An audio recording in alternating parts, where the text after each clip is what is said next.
Welcome to the Manifest, Manage, and Multiply Money podcast. I'm Audrey Faust, the Manifesting CFO, and I'm your host. And on this podcast, we are going to hear real conversations from women who have built multi six figure, seven figure, and even multi seven figure businesses. We're going to explore the identity shifts, the mindset, and the leadership evolutions that they went through in order to grow a business. You know, the things that nobody talks about, because building wealth isn't only about strategy, it's about the mindset and the woman you have to become in order to do this. Now, let's dive in. Today, I'm so excited to be here with multi-seven figure CEO Kim Mohr. Kim is the founder and principal designer of Dream House Studios, a luxury residential interior design firm. She has grown this over 2 decades into a nearly entire word of mouth practice, serving custom home and legacy renovation clients across Maryland, Annapolis, and Eastern Shore. She is now in the middle of one of the most important transitions a business owner can make, from a hands on designer to a CEO building real lasting wealth. So I'm so excited to have you here today, Kim. And what a perfect conversation for this podcast. So, welcome. And if you could just share in a minute or two, in your own words, a little bit about your business and you and what you do. Well, thank you for having me. This is such a pleasure, and I'm very excited for your podcast. Thank you. Yes, as you said, I have a residential interior design firm that just celebrated our 20th anniversary. We are specialized now in custom homes and remodels in our area. And last year, I just recently opened a second location in St. Michael's, Maryland, on the Eastern Shore. It's been quite a journey. Awesome. So tell me a little bit more about that journey that you're talking about. You've built this business over 20 years from word of mouth. That doesn't like happen by accident, right? And multi seven figures doesn't happen by accident. This podcast is in place to inspire women because so few make it to where you're sitting at today. It's quite an accomplishment. Thank you. Well, I have to say, I feel like the biggest journey happened in 2020. I had a business partner for the first 15 years of the business, and our partnership split at the end of 2019. And then COVID happened, which, you know, looking back now was actually one of the best things that happened to the interior design industry. As everyone knows, you were stuck at home and, people were just ready to make a change. So there was definitely a boost in the industry. But what happened is I started my journey to discover what I wanted the company to be, because for so many years, I had to think of what we wanted. And then, it came to a point where everything started and stopped with me. And I did a lot of soul searching, a lot of coaching, and just a lot of thinking about what I wanted the company to look like. And, I think for so long that we kept ourselves small, and I just knew that I wanted something bigger for the company. And, like you said, we create legacy homes. And then I've just been on this journey to figure out, what is my legacy? What is my legacy with the family? What is my legacy, with the business? So I, worked with incredible people. And really the shift happened when I worked with you, I have to say. Thank you. Thank It's you, true. Kim. True. And so, I've seen such tremendous growth in your business since we worked together. I can remember the Kim who came to me was definitely a different place than the Kim that sits here today, almost at multi seven figures. Can you just tell us a little bit about that? Because I remember when you came to me, you were kinda on the fence of even continuing your business. Is that correct? It's correct. Yes. I I think that, being in business for 15 years at the time and trying to figure it all out, I think I realized that I definitely had the wrong mindset. I was coming of a place of scarcity and fear, and I think it was holding me back, and I think I created my own ceiling for myself, and at the time, I think I just stopped, like, remembering how to dream and how to make bigger Mm. goals, and I was just stuck, and what came about from our time together was, it's funny, I thought that there was gonna be more about running the numbers, and I know that mindset is definitely a piece of it, but what came from it was I remember you told me, "You don't have a business problem, you have a capacity problem." And I just think that that was like my, like, light bulb moment where I did always feel like I had to do everything myself, and the only way that I was gonna be successful was working harder and more hours and just, like, putting so much more into the company. But leaning into, you know, needing help and finding the right help and taking that leap with bigger salaries, I really just it started to make sense for me. And so I did. I took the leap and hired my first employee, I would say full-time employee, and it's just been absolutely amazing. Yes. I mean, and I was on your website the other day and noticed that you had now 2 full-time designers, which that made me so excited because it wasn't long ago when you were contemplating hiring just that one full-time designer. So, it feels like once you made that shift mentally, right? Like, "Okay, I don't have to do it all myself," to I can find the right people, like, your business exploded. Can you talk a little bit about that? Yeah, I think that I think what I fought for so long was like really stepping into the CEO role. I don't know if I didn't feel worthy of it or really what it meant. I really didn't know what it meant, or I didn't know what it meant for myself.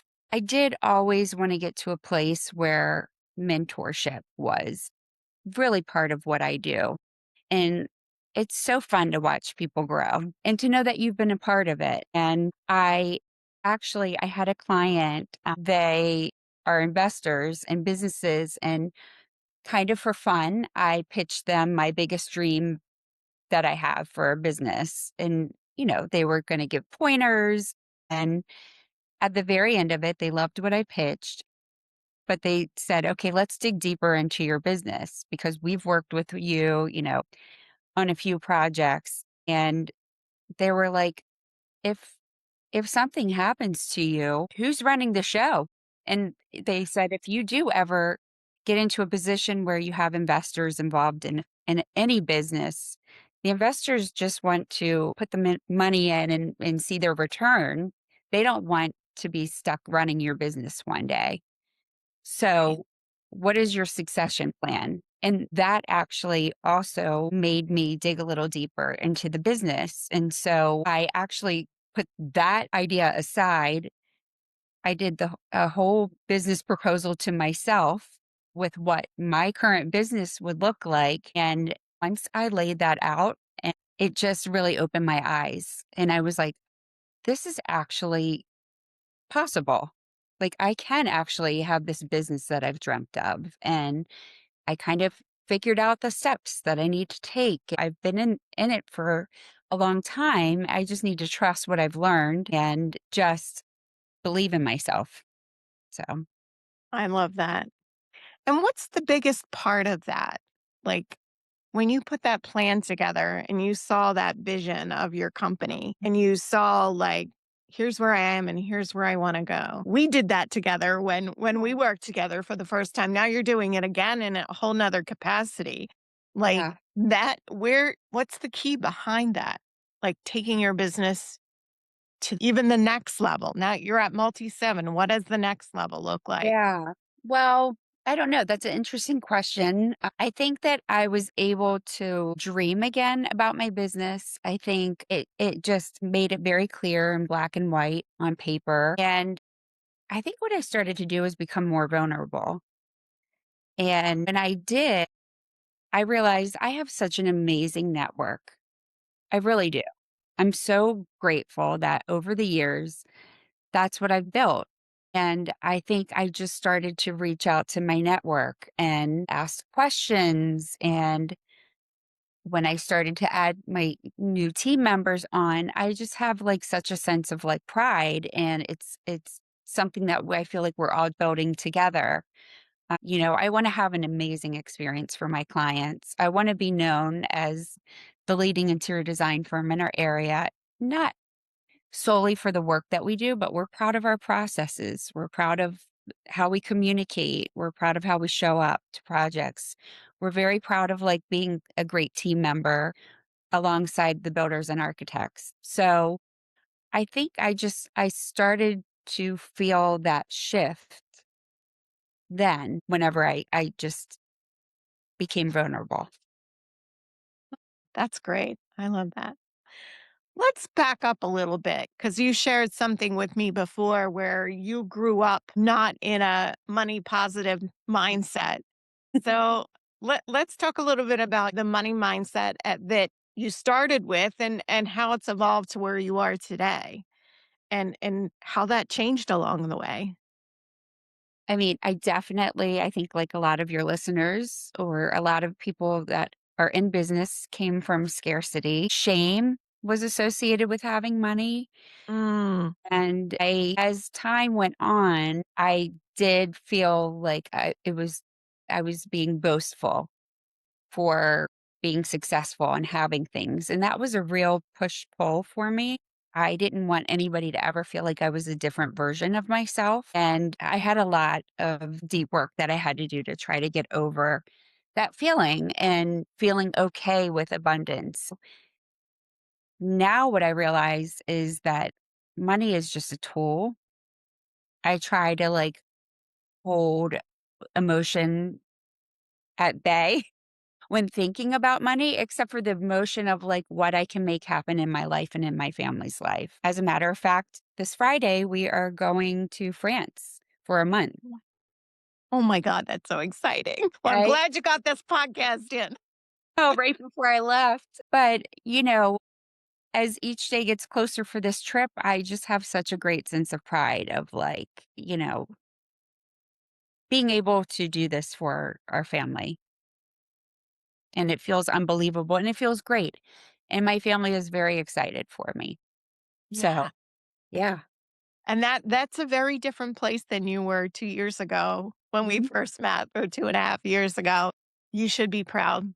You should definitely be proud and excited for that. So, Thank that's that's amazing, Kim. That's so exciting, and, you mentioned about shame and guilt.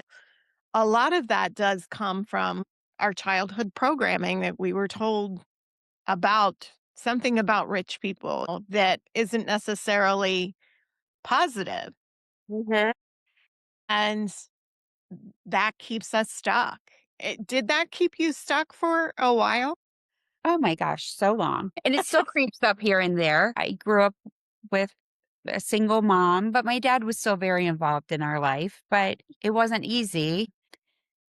There were times going to the grocery store where we had to put things back that was in our cart because we just couldn't afford it at the time. And so, yeah, I guess there was an embarrassment even as a child, but then it still felt normal. There were a lot of feelings with it, and had it built into me that I had to work from as early as I could get a job so that I could start to take care of myself and lessen the burden in our household.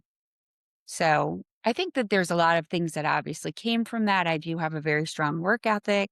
I wouldn't want to show up to school, but I always wanted to show up for work. And because it felt like I had to. So, yeah, I think that there was a lot of, like, moving past that I just never wanted to live in my adult life like paycheck to paycheck because it's a Yeah. tough space to be in. Yeah.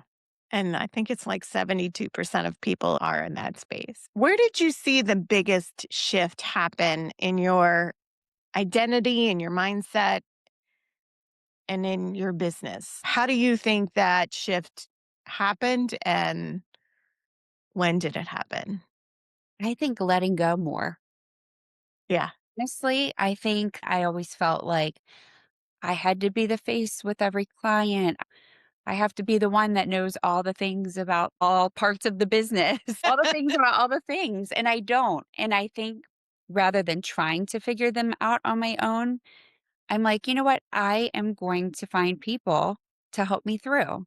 So, obviously with my designers that I've hired, I have a project manager and she does like client communication every week. And so I don't feel like I'm not communicating to the clients or dropping the ball. And I'm learning how and when to show up. I'm always still involved like in the business and in the design, but it feels less taxing now. And I think that as I got a little piece of that along the way, like you start to realize, oh, it's actually running smoother without me so involved. And I just equate it to like these milestones that are happening leading up to the 20th anniversary of the business. And then also like thinking about my kids and their age and where I am. I feel like I've lived the front half of my business. And now what do I want the second half to look like? So I think that I kind of thought about it in those terms. It's like running a family. You don't want your kids to be around and rely on you forever, and I don't want Right. the business to either. I want it to be successful whether I'm there or whether I'm in France. Exactly. And that's a business you can sell to. I'm sure that's what the people you Yeah. were talking to said. If your business can't run without you, you're never going to be able to sell it ever. Yes. So, is that what you're building towards now? Building someday? I know you still have a lot in you, creating this business that one day maybe you can either sell or pass on to somebody. I definitely think that that is a possibility. I think I wanted it sooner years ago, but now I'm like thinking that I'm okay being a part of it for longer. That's the funny thing that happens when you finally create the business that you can step away from sometimes and you can take a breath and you start being the CEO of your business instead of the designer, Yeah. then all of a sudden it doesn't feel as heavy too, right? So much more fun. In my job, the space I want to live within the business is I want to be a good mentor. I want to like tighten up our processes, the experience. Everything's about the experience. Build even more trust with our business and networking and marketing. I mean, I've always loved the business side of the business, but I never had time to work on it.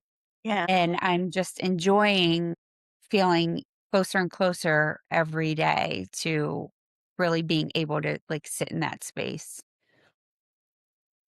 I You made it quite a shift when we worked together from working in your business to starting to work on your business. And the revenue jumped when you did that significantly, right? So do you want to talk about that little that not no, it wasn't a little jump, it was a big jump. It was. I think that obviously when we worked together, I gained much more clarity and I think learned how to do projections, learned what pipeline was, how my business could have pipeline. I think that I really narrowed in on who my clients are. That's been a huge shift as well. I think that like running a business, it's goes hand in hand with how you live your life, like the type of people that you want to surround yourself with. And I think that I lived in a space for so long of feeling like I had to say yes to everything. And now I have such clarity, like the very first time I meet a potential client, I have so much clarity with who's in alignment with me and with us. I like being in that space where we're not having to feel that pressure of having to work with everybody who wants to work with us. So going back to that a minute, like, because I love that. When you actually started getting choosy with your clients is actually when your revenue practically doubled, if I remember Exactly. correctly. Yeah. So so the opposite of what a lot of people think, right? Saying yes to everyone happened, right? So go hmm ahead and talk a little bit about that because that's exciting. I love hearing about. Yeah. We're a small team of 5, and I think you start to learn what your team capacity is. That's what I've learned as well over the last few years, and definitely saying yes to less and making sure that it's quality projects because our projects last from 18 months to 3 years. So Wow. that's a very long time that you're going to be in a relationship with a client. Better make sure you like them. Better make sure you like them. It's a long process and very detailed process. And of course, your home is so sacred. So there's so much emotion involved around it. But I started to recognize the shift of like, if we have larger, more quality projects, then we can really give so much more to that client and so much more to the projects and really be fully engaged. And that's the business that I want. I want them to feel like they have a partner from the day that they sign the contract until the day we move them in. And That's beautiful. yeah, and customer service, I think because my very first job was at Safeway. I was a bagger at Safeway, and I remember that they as a company, like, we did workshops, we watched videos, we had, like, training on customer service, and the client asked where the mayonnaise is, you have to take them to the aisle and touch the jar. Like, that was I don't Oh think my they do that gosh. anymore. I was young, when you're young and impressionable, it was very, like, a lasting lesson for me. So, Absolutely. yeah. So I wanted to be able to cater to and give that quality of service. Also, listen to our clients and give them a design that feels like them and be a part of their legacy homes that they are going to pass down maybe for future generations. I love that. I mean, I love that it goes all the way back to your first job in Safeway and you notice that this is how you do customer service and you've taken that all the way through your life. That's amazing. And you make a good point because I remember the first time I walked in an Apple store, and this was a long time ago. Steve Jobs was still at Apple. I actually bought Apple stock because the first time I ever walked into an Apple store, I felt like I was the queen that just walked in the door. So I was like, people came up to me. They just had this way about them. And they were so helpful, not in a like, I want to sell you something way, but in a like customer service, like, let me show you where the mayonnaise jar is. Right. And I was like, this makes a difference. And I literally went and bought Apple stock just because I was like, well, if they made me feel that way walking in that store, and this was a long time ago before their stock went through the roof, I'm like, they're onto something. So you make a Yeah, I think great point about customer service that, you know, right. feeling Yeah. seen and heard and all that is important in any business, whether you're selling an iPhone or you're selling somebody's interior design or, a jar of mayonnaise. And it's funny because now that we're in such alignment with our clients, there aren't scary conversations. I was always feeling like we were like getting in trouble or doing something wrong, but it was just really expectations weren't aligned with the previous type of work we were taking in. And it just, there were a lot of like feelings that went along with it because I think anybody in the interior design industry or any service industry is you want to please people. You're a people pleaser. Right. And how do you do that and create boundaries? And I think that that was part of it too, is starting to create the boundaries starting to like tell them this is how our process works rather than letting the clients dictate it. It just made such a big difference. And it's easy to teach any team member that comes on at this point. That's great. That's great. I love all of so how has your relationship with money evolved along the way in your business now?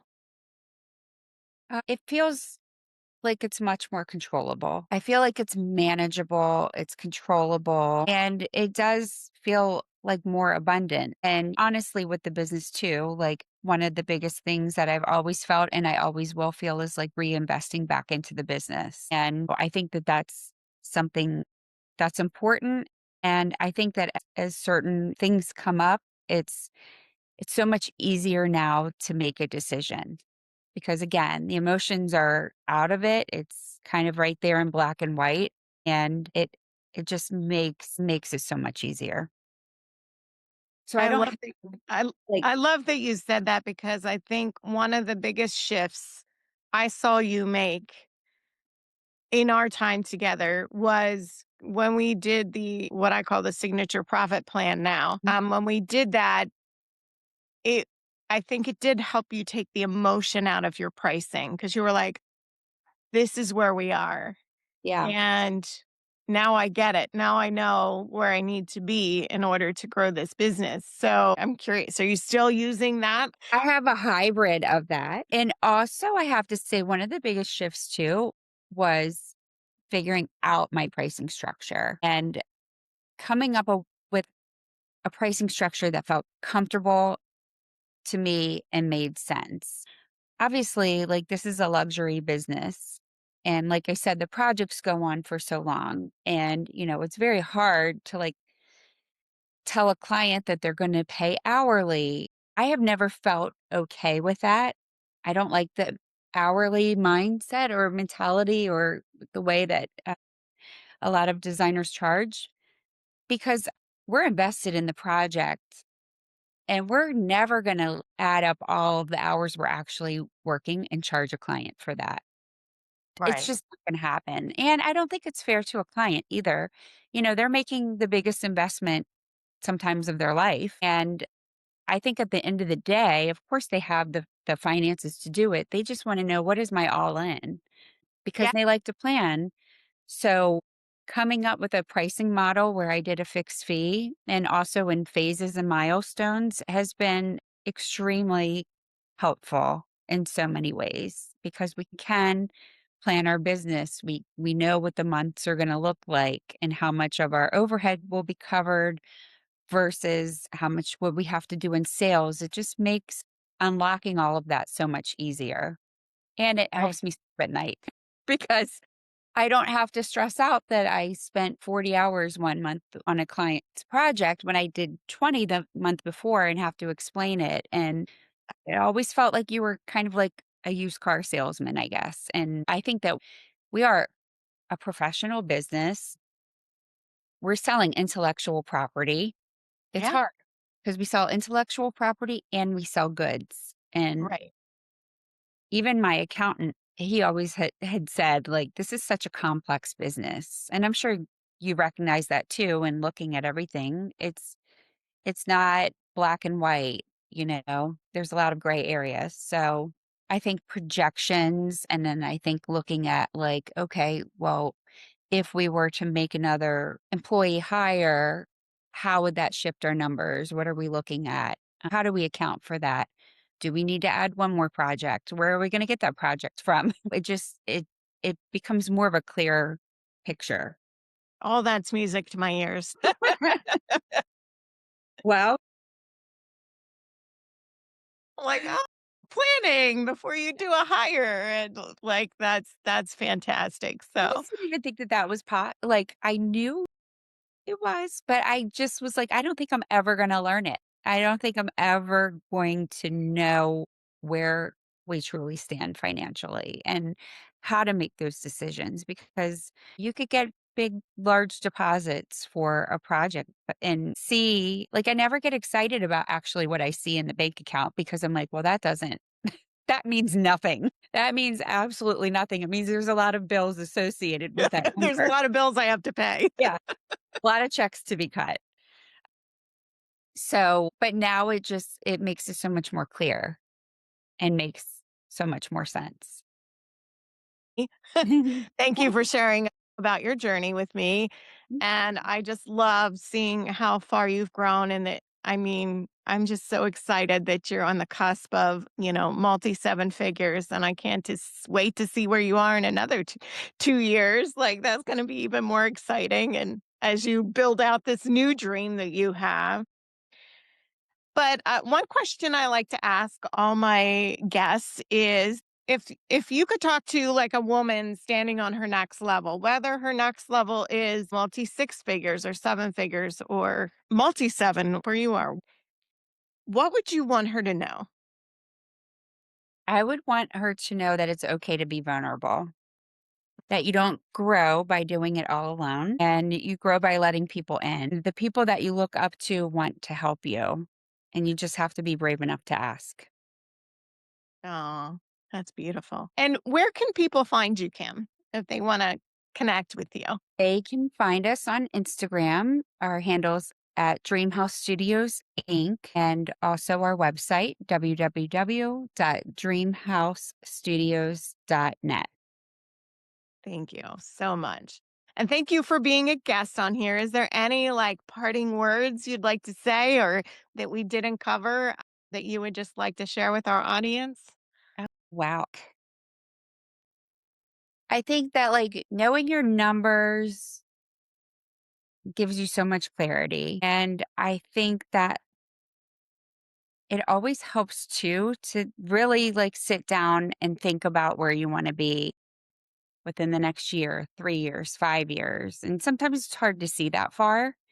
And then when you do reach the goal, like now I'm at the point where I'm doing things that I thought wasn't going to be possible for a very long time. And now I have to sort of sit with what the next 5 to 10 years will look like and what I want from it. And well, I think just taking that time and that space to just dream big. Dream big from Mhm. Dreamhouse Studio. House Studios, do you see the sign back there on Dream my wall? big. Dream big. Perfect. I love that. Well, thank you so much, Kim. It's been so much fun having you on here and catching up with you and get to share your story with my audience is going to be priceless. Well, thank you. And thank you for everything that you helped with. Of course. Thank you for listening to the Manifest, Manage, and Multiply Money podcast. If this conversation resonated with you, please share it with another woman who's building something meaningful. And if you are enjoying this podcast, I would greatly appreciate it if you left a review. Leaving a review can help more women discover these conversations. And until next time, keep manifesting, managing, and multiplying your money.